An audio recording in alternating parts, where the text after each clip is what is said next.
Attention, people who still care. How can regular people like us earn money by making the world a better place to live in? This is the question we ask on the Crowd Effect podcast. I am your host, Paul Lovejoy, activist investment advisor at Stakeholder Enterprise. On today's show, the stock market continues its decline, and why are wealthy investors abandoning the stock market in droves? But before we get into that, I first want to tell a story. In the past, landline telephones were the primary means of communication for the general public. In the late 90s and early 2000s, there was an estimated 185 million landline subscriptions in the United States. However, as technology advanced and mobile phones became more accessible and affordable, people began to realize the limitations and inefficiencies of landline telephones. Landlines were tied to specific locations, required physical connections, and had limited mobility. In addition, the landline infrastructure required extensive maintenance and upgrades. It's estimated that there are only 42 million landline subscriptions today. On the other hand, mobile phones offered numerous advantages over landlines. They provided the freedom to make and receive calls from anywhere, allowed text messaging, and offered additional features such as internet access cameras and other cool apps. Mobile networks have expanded rapidly, offering better coverage and improved call quality. It's estimated that there are 390 million mobile phone subscriptions in the United States today. That's more than there are people living in this country, with many of us having both a work and personal mobile phone. As mobile phones became more prevalent and reliable, people abandoned landline phones.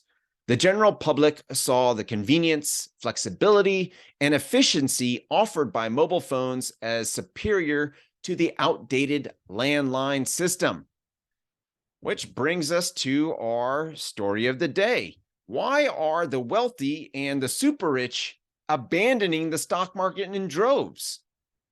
Well, a new paper by McKinsey and Company argues that the stock market, aka the public market, has become increasingly crowded and inefficient, making it difficult for investors to find attractive returns.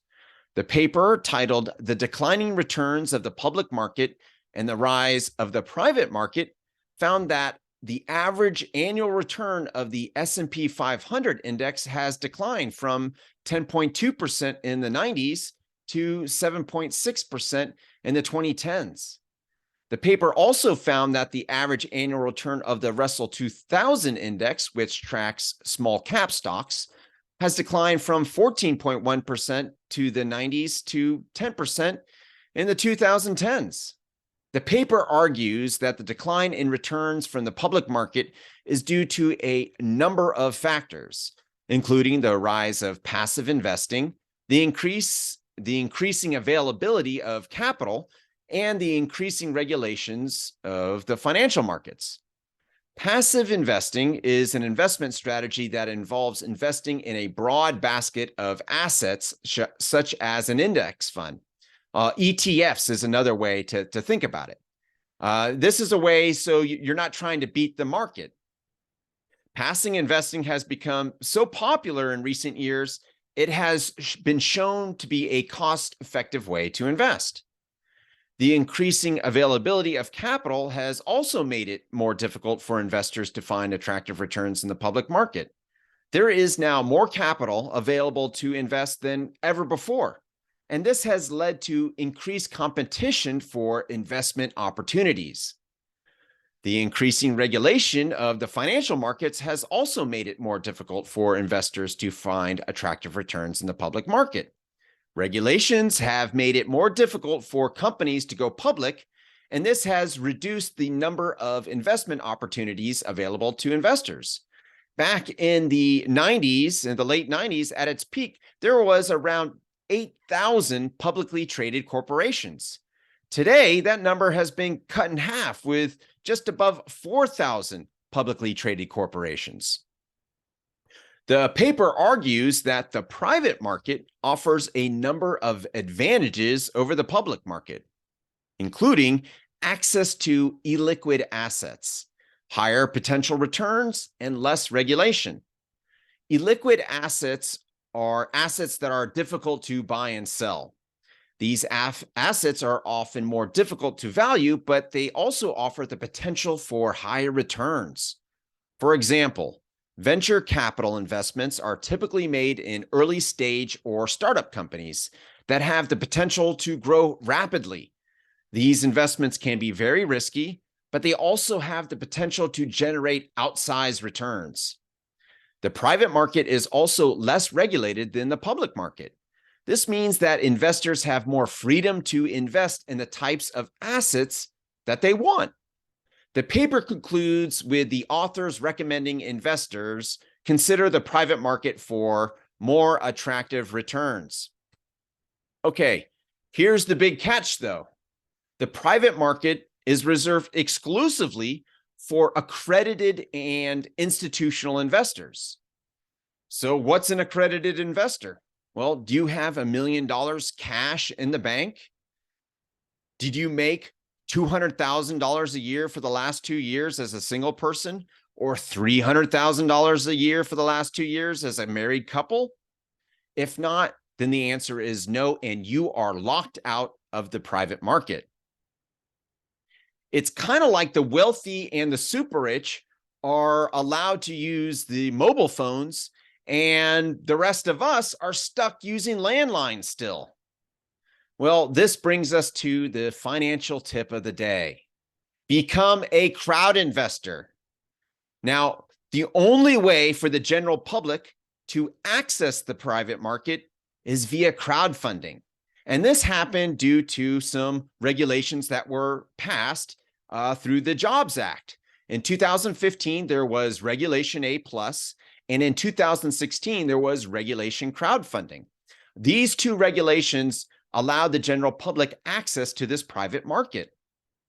Now, a couple of things to talk about. Now, I mentioned how the private market has illiquid assets where you can buy investments into startup companies.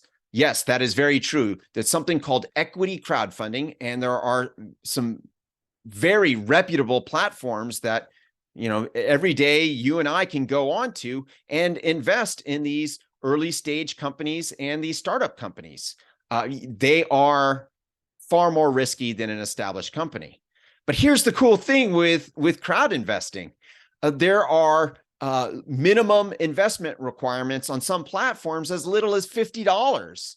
So it's easy to diversify into many different startup companies. That way you're not putting all your eggs in one basket, and you have the potential to hit a couple of major home runs when you're so diversified like that. So, if you have, $1,000 to invest in early stage startup companies, you could be invested in 20 different companies.